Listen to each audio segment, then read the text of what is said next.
Hello, everybody, and welcome to Artisan Mentoring. We talk everything Pianocraft, piano servicing, tools. Actually, today we are talking tools, specifically a custom tool that we got to partner with Supply 88 to create, and that is the Artisan measuring gauge. And what we wanted to do, I'm a big fan of this because I like the design. I like how it's metal and how it doesn't break. I like the fact that it has a bunch of the core measurements that we as technicians need to quickly be able to see just offhand.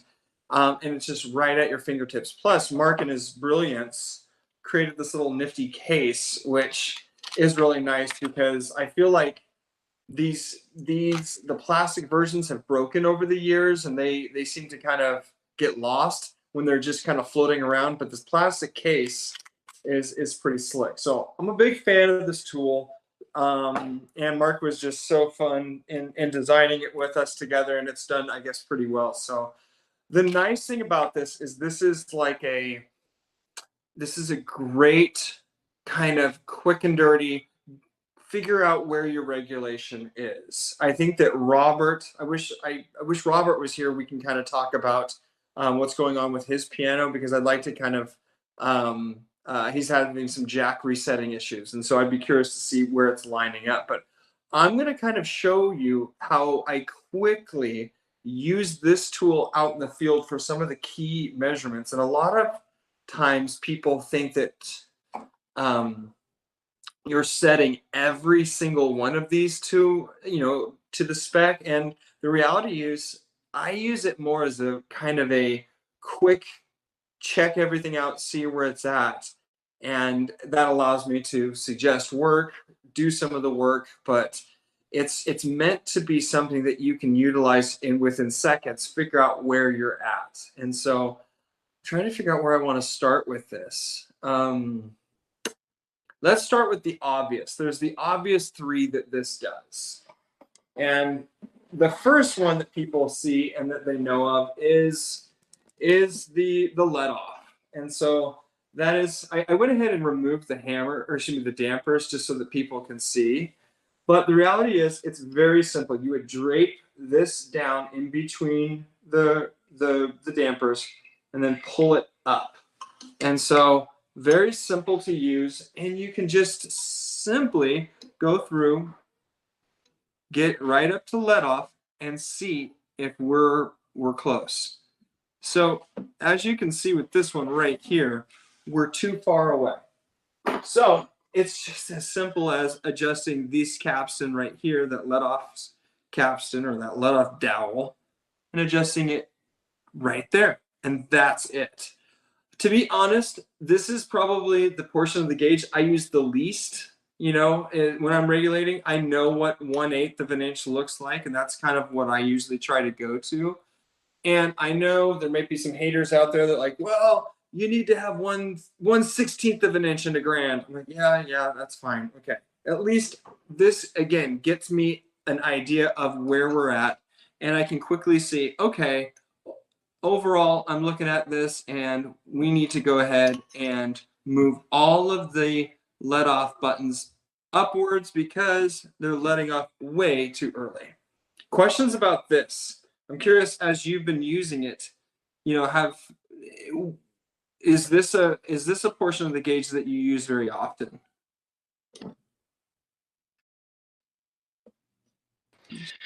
Do you know when you take the RPT test, do you have to use the gauges? You can use whatever you want. So could you visually do something visually, or do you have to use a gauge? You can totally do something visually. I didn't use a gauge when I took the technical. I just kind of knew this from the time of working it, that hey, this is an 1/8 inch, this is a 1/16 of an inch, this works. So yeah, you don't have to. I would say that the gauges are really good for two things. One, as you're getting started, and then two, that you can show your customer. That's a big one. If it's letting off like way down here, and I'm like, hey, Mrs. Smith, this is a gauge that shows you that it needs to be letting off right about here, and it's way too early. So we're losing power, we're losing control, and we're losing consistency. Do you want me to fix that? These gauges are a great tool for, even if it's just that, showing them. So that's one use for this, is the let off, and that's one of the obvious ones. The second one, since we're right here, I'll show you, is the back checking. And so that is right here. It's on the longer side, right there. So you would simply go through and go and just see where it's lining up. And so we're way low. That's another one you can show your customer. Okay.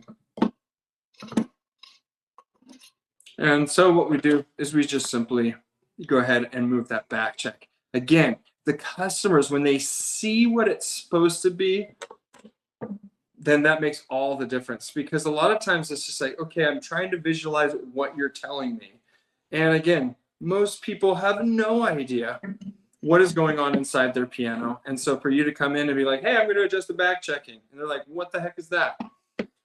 And so this is a great tool for that, just showing them. And so can anybody tell me off the bat, right off the top of their head, what back checking is supposed to be at? What's the spec? 5/8 of an inch. Perfect, 5/8 of an inch. And so what I typically do is I'll set my first, and we've gone over this before, I'll set my first and last of each section, you know, pulling it in and out, first and last of each section, then removing it from the piano, and then I'll usually do it on my lap just to make sure that I have all three checking at the right distance, because we want those to be nice and even. But again, that tool just makes it super simple.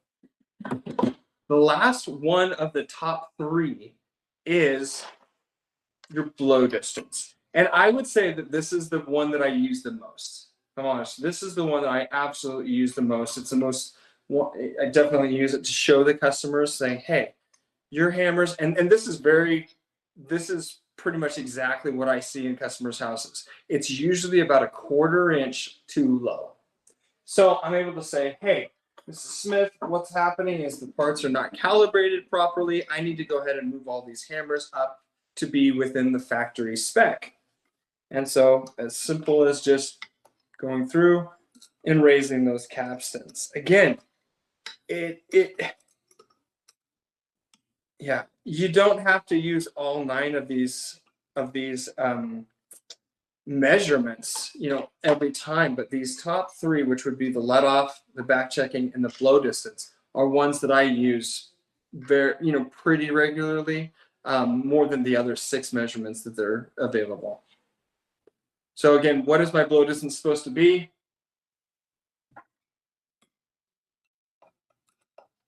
Ideally 1 7/8. 1 7/8. Okay. So the thing to remember, how do I say it?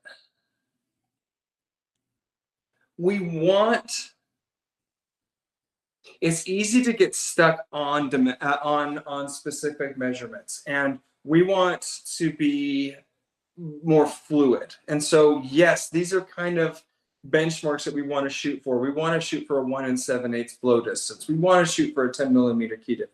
We want to do a 1/8 let off. But as you know, and as you get out in the field more and more, you're going to find like, wow, I can't achieve 1 or 2 of these. And you just have to be able to roll with them and know that. And a lot of times I see technicians get so stuck at that, they just crumble. They don't know what to do. They just say, well, I don't even know. It's within spec and it's not working. Michael, you look like you were going to say something. Well, I was just going to say that because of wear on the pianos, stuff's going to be out of kilter, and you have to be able to manipulate, you know, the different components to be able to get things set. Yeah. Which is why you can use the numbers as a ballpark, but you can't say it's got to be those numbers. What's a big one that may be fairly worn? Like what's a portion of the piano that you may come to and be like, okay, this is pretty worn, and that's gonna hamper with some of my regulation. What would be a couple of those that you've noticed? The hammer rest rail belt, Hammer rest felt, yeah. whipping the heel, Mm-hmm. so you get a lot of motion. The Same with the punchings on the mountain. keyframe and the key bushings, all of that will affect key height and key dip, Yeah, which will affect everything from getting everything the proper aftertouch.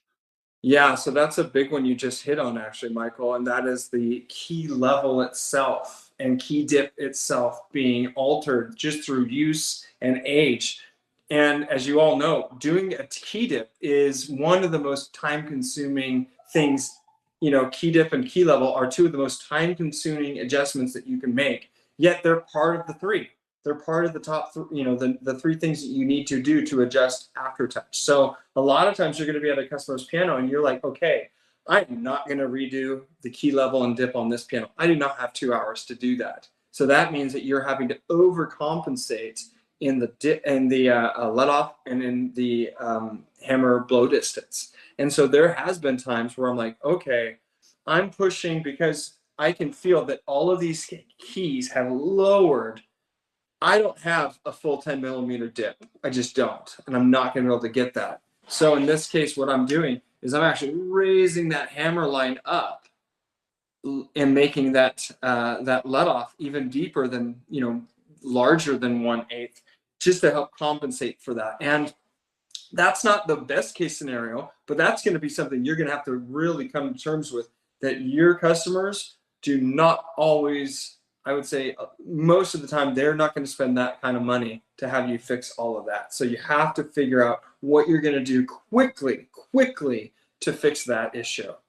And so again, offer everything, but just know they may say, I don't have the money. What else can you do?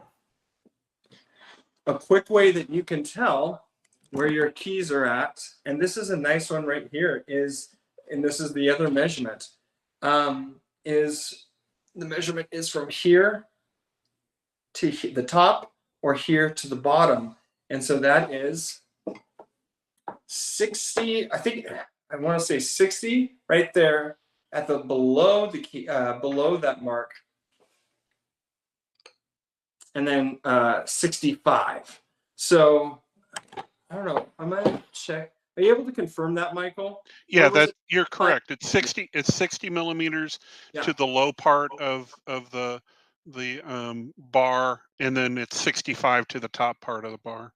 Perfect. So like with this action right here, it's set to pretty much right at 65. And so you're going to come to pianos and you're like, man, this seems high or this seems low. And to be able to come up to it really quick and just see, okay, whoa, no, we're at 50 or we're at 90. You know what I mean? Something crazy. You're going to know, okay, something's off. And so again, most pianos will fall between 60 and 65. But then again, you can push up to 70. I think that Michael, you said with your piano, you're closer to 70, right? Actually, it's sitting around 65, but Okay. I need to lower it more towards 60 because I'm not clearing stuff properly with that fall board. And for everybody kind of watching and joining, we're talking about this millimeters, 60 millimeters from the base right here, the bottom of the base, to the base right here. 60 millimeters plus another 5 millimeters is at the very top. So you have two measurements that you can kind of see. You're between 60 and 65. And that's a great, really quick gauge to see where you're landing with the keys.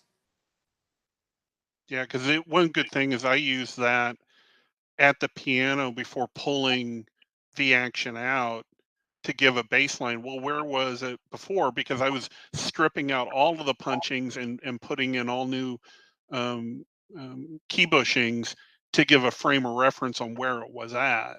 Yeah. Now, come to find out that 65 was, was not right. Either that or I did not measure it correctly, because when I put everything with all the new stuff, 65 was way too high. So you never know. Sure.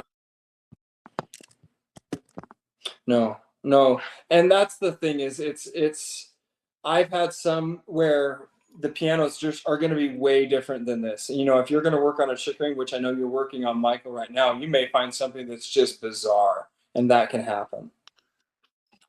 I would say that probably one of my favorite ones, measurements on this is actually the sharp height gauge, which is this right here. I love that. To be able to quickly set my sharp height and just see where it's at is nice. So you see that? So that's this size right here, which is 12 millimeters. The top here, the bottom here. You just drape it over that, and you can set kind of your samples and then draw your straight edge. Put your straight edge over it. That's 12 millimeters right there. And then 10 millimeters right here. So actually you can see that this key is way too low. But this right here is 10 millimeters right here. So we got our natural height, excuse me, our natural dip and our sharp height right there.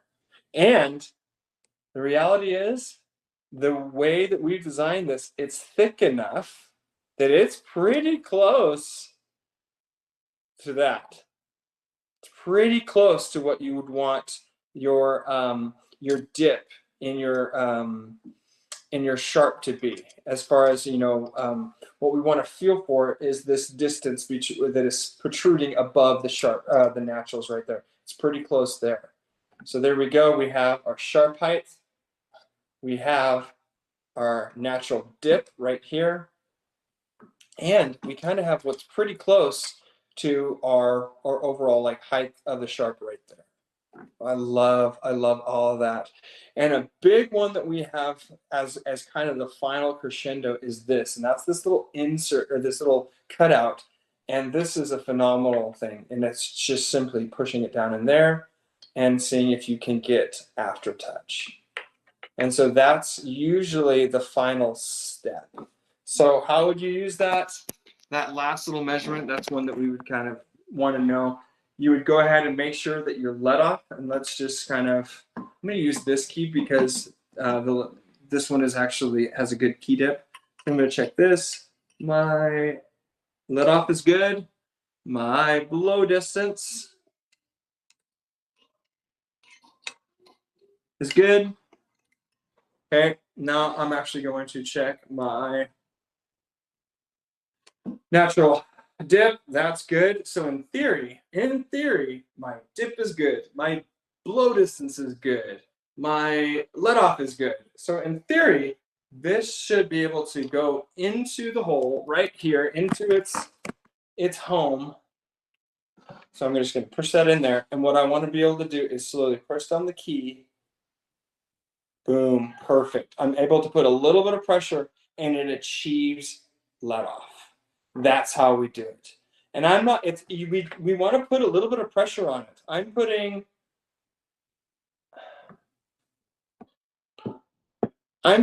about as much of a stroke as I would if I was tuning the note. So I'm not lightly doing it. I'm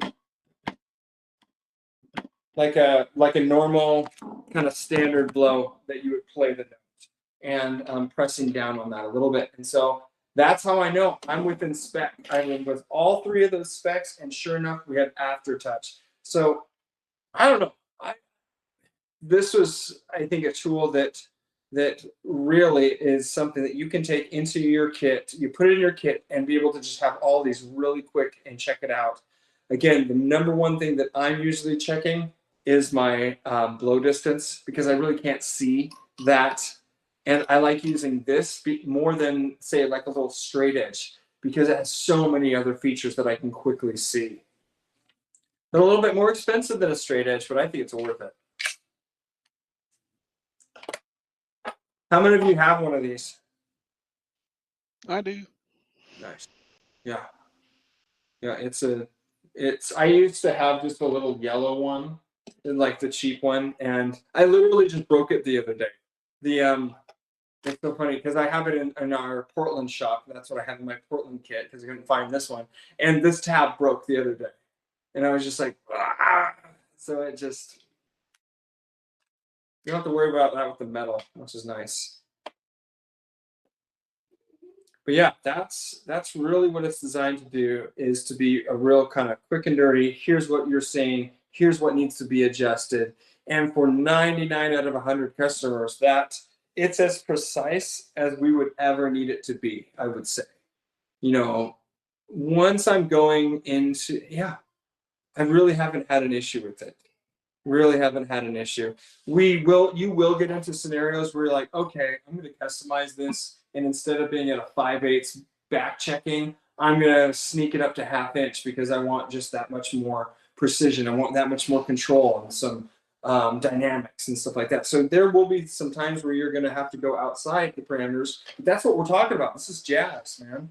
This is just us maneuvering and manipulating things as needed. It's not just this even tempo. This is jazz, and you have to be able to adapt. Because one of the things that makes a good technician is your ability to adapt. The reality is that is something that is becoming more painfully obvious, you know, as I'm working with technicians, is that there are some technicians that are able to adapt and others that are not. And so the ones that are not able to adapt, they're going to just go into the home, do a simple tuning and get out. They're not going to adapt and try to change anything.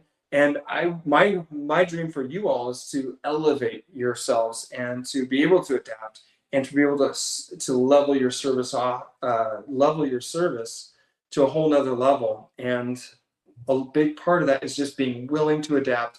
And what I mean by that is keeping your head, knowing, breathing. Robert, I'm so proud of you right now because you're going back and forth to the service call, and it's right now you feel like it's probably eating your lunch, but you're going through the motions, and it's going to be something that once you figure it out, you will always know what it is. And so it's just being able to adapt and keep your head and just keep going at it. That'd be my recommendation. Questions for me about either this or anything else that we've talked about? Michael, I did see that your lyre was broken apart, which is, I'm excited for you, and hopefully that's still going. Yeah, so I've got it all put together with the exception of one part that I'm waiting on Shaft to get to me tomorrow, which is a replacement pin. So let me grab what's so bad. Replacement pin. I don't know whether this will show up on the video, but the pins here are so worn Oh yeah.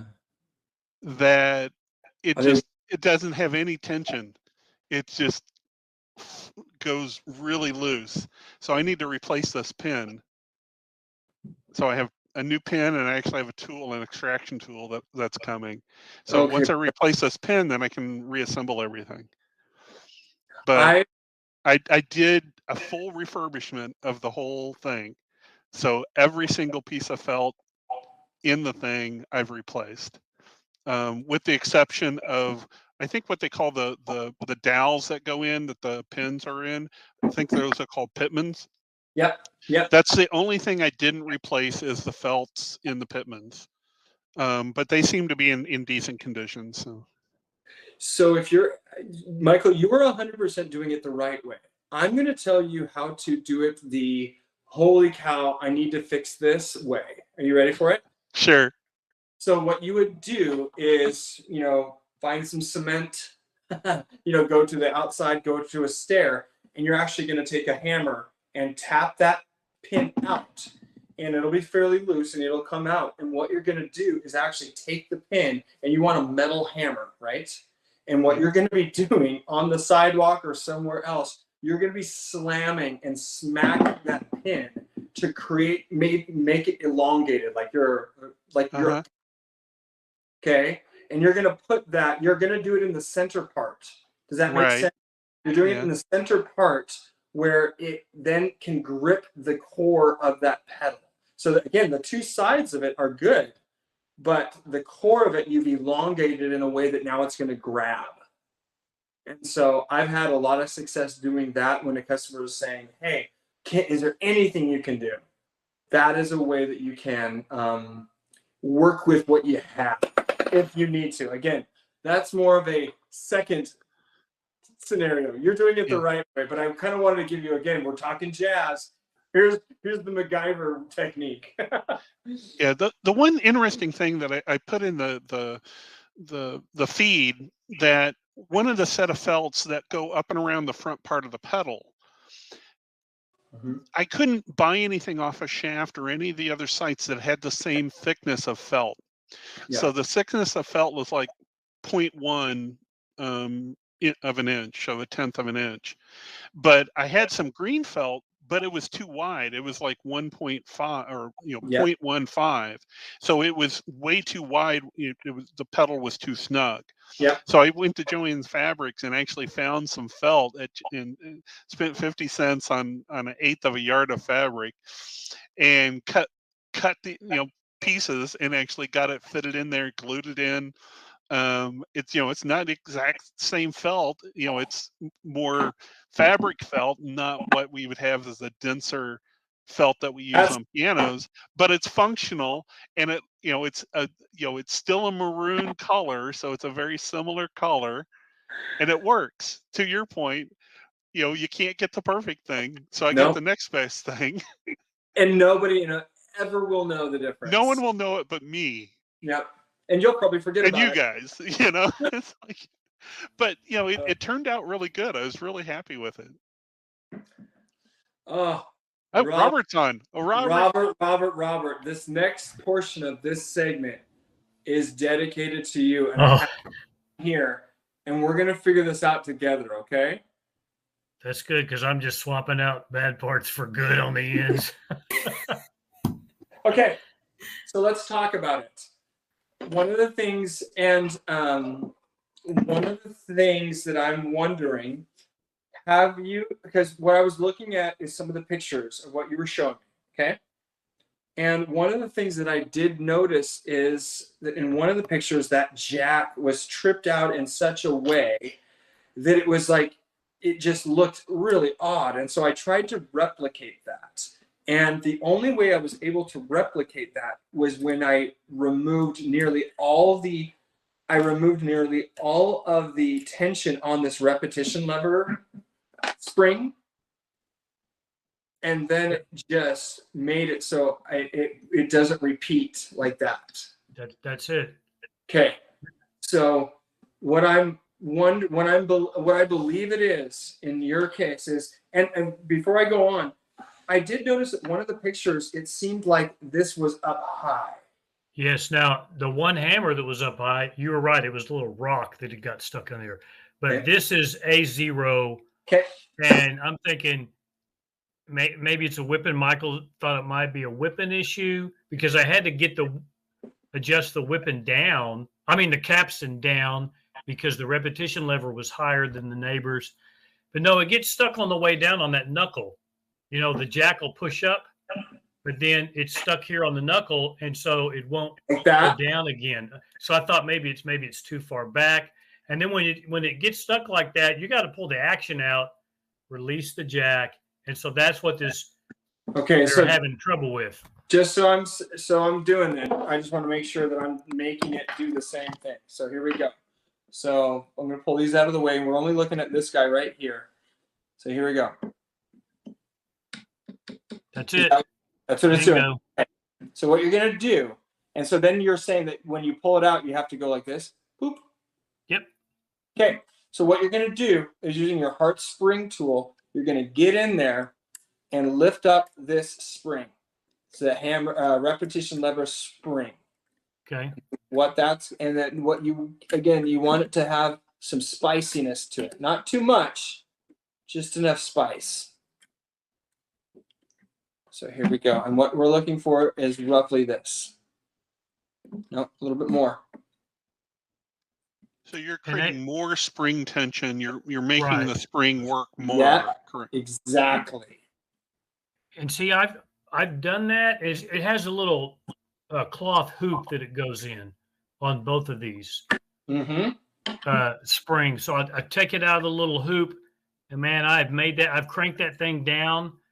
So maybe I need to crank it more. Is there ever a point where it's like this spring has just lost all of its oomph and you have to replace it?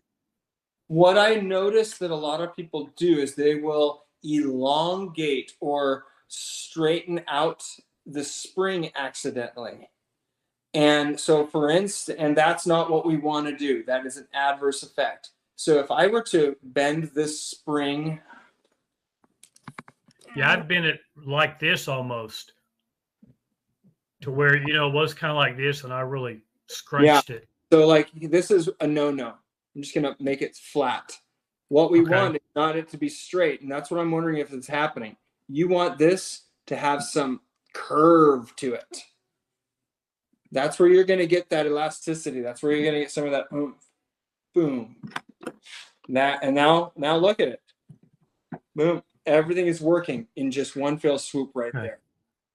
That did work for one of the whippings, but the other two I just had to exchange. Also, the jack was a little high Mm-hmm. inside the window, maybe sticking up, and I adjusted. Yep. So that There. right there is you're tripping out the jack right here. I'm noticing right there. You see how it's wobbling. I don't like that, so I'm going to come here. I'm going to adjust the screw. There we go. So now it's not moving. I know that that jack is positioned right as far as the height goes. Now, one last thing. I'm going to see how that looks right there. I'm pretty happy with that. The back end, I'm going to get this so I can show you. You see here, that's the back end of this jack is lined up with the back end of this knuckle core. Okay. Okay, you do that, Robert. I think you're going to be in business, my friend. Yeah, because I was trying to replicate, and that's the way I was able to replicate it, is by just simply eliminating all repetition lever resistance, you know, and that seemed to do it. So I believe that that's probably what is going on. There's just not enough spring bouncing that hammer up, so that jack is not able to reset. What about the back that's off? You know, the key's a little dipped. It's not level in the back in the damper. Yeah, I do wonder about It was that. raised a little bit, and I couldn't figure out how to get that back down. Oh, I thought you were saying, Robert, though, that you pulled out the rock that was there. I pulled out a rock on one, but then this one is off now. So there's two of them. I got the rock one, that was perfect, but then Here's the one that in the picture, there's still a little bit of gap there. Here's what I believe. Here's what I found. When there's one rock, there's two rocks. So you think it's probably another object just a little deeper down there? I do. Okay. And so what I typically do is something like this. I'll go ahead and pull the action out and simply go like this and kind of just fish it out that way. Press it in, kind of clean it out, and see if it'll lay flat. Because, you know, I'm guessing it's just a little bit of a rock or something like that. Be sure to get that key down level before you do any of this other stuff. Okay. Because that could be an issue that I'm having. It could be the only issue. Yeah, it could First I be thought, well, maybe the rail punching needed the back rail, but that wouldn't be it. The only other thing that I've run into is sometimes that felt could be kind of compressed and bunched up right there at that bracket. And so sometimes I have to kind of massage that felt downward so that it's sitting properly. Okay. Well, thank you. I feel like it's been a loop of, you try one thing and then that's off, then you try one thing and that affects the third thing. And so it's just frustrating. What are you talking about? I mean, every time you go there, you get to charge them $1,000, right? You're into this thing like 10 grand. You're doing well for the month. I should be. This is you get to practice on our piano, and if you screw it up, we won't hold it against you because it's the school. So I work for the district, so it's sort of my playground, but I don't get paid. No, and this is the perfect piano for you to be doing this too. So I'm really happy you have it. And so yeah, I'm glad to have the opportunity, to be honest, to learn. Yeah. So. No, and I'm joking because when I have these issues, it's usually the customers call me back and I'm there a half a dozen times and we're just eating it. Victor, I'm sure you've done this before. Where I was like, well, that was an investment in my education. By the way, I didn't get a tattoo. I was playing video games with my boys, and then all of a sudden my daughter comes in and puts something wet on my arm, and I'm like, what in the world? And then I was like, I was deep into Nintendo 64 Mario Kart. So I was like, I'm not even I'm just working on this, and then I look down and I have this sweet anime tattoo. So I'm like, maybe I'm trying it out. Maybe I'll do the full sleeve. Stacy's a huge fan of like sleeves and arm tattoos when you get old, right, Stacy? That's right. So David, question for you. Since after I took the lyre off the piano, one of the bolts had a nut and the other one didn't. So I found a replacement. Does it really matter that it's new and silver? I was thinking about spray painting it black so that if somebody looked underneath there, they don't see a bright and shiny washer. What's your thoughts on this? What I've done, this is my OCD kicking in. This is ridiculous. I've taken a big wide tipped Sharpie, black Sharpie, and I just kind of coat them both. And so it's quick and easy and it looks better. That's another way that you can do it. Yeah, I've done that. So yeah, because it was interesting when I was removing the bolts. The one with the nut unscrewed with no issues. The one without, they had cranked it down so hard. I'm like, you got to be kidding me. Jeez. I was worried that there was going to be a problem because it was so tight in there. Luckily, it came out after a couple of minutes, and I had to get some leverage on the screwdriver. But David Wilkinson, if you're watching this, thumbs up to you. I don't know why it just did that, but thumbs up to you. Good job for everything you're doing, whatever you're doing right now. But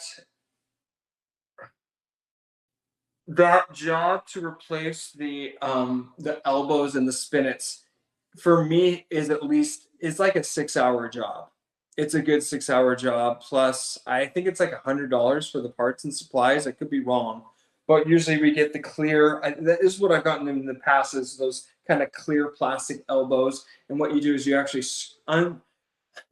you have to remove all the stickers and break all the plastic off, the old plastic ones off of the sticker, thread back on the new elbow, and then put it onto the whipping assembly.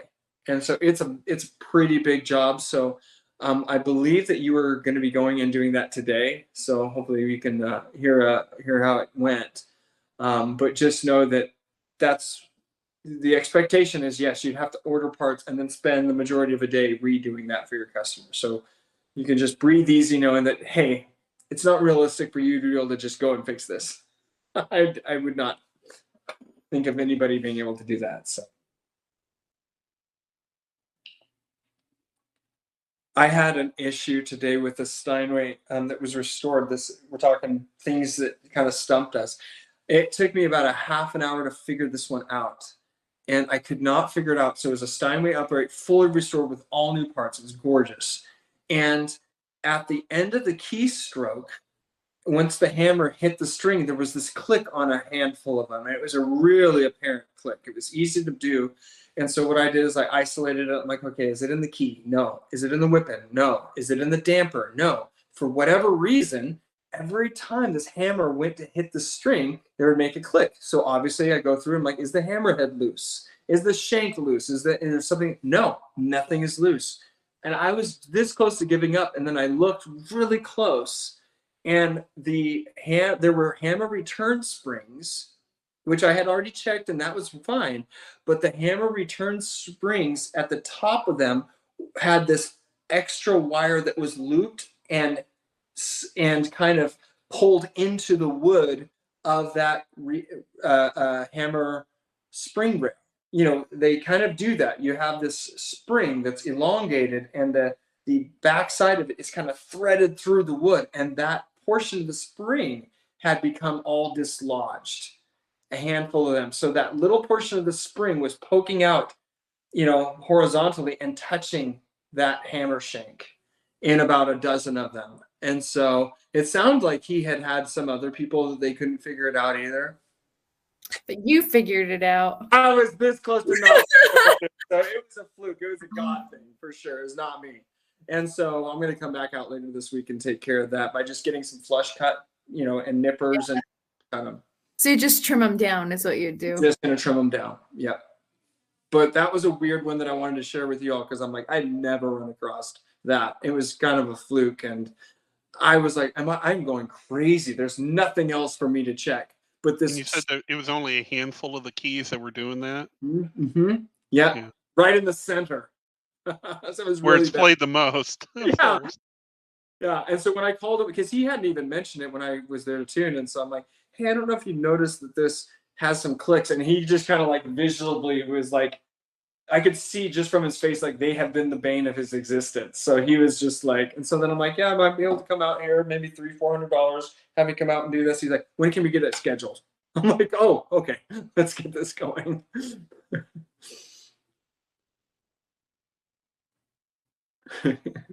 I wanted to, share with you kind of an update with Artisan and kind of what we're doing with the offering additional services and give you kind of an update on that.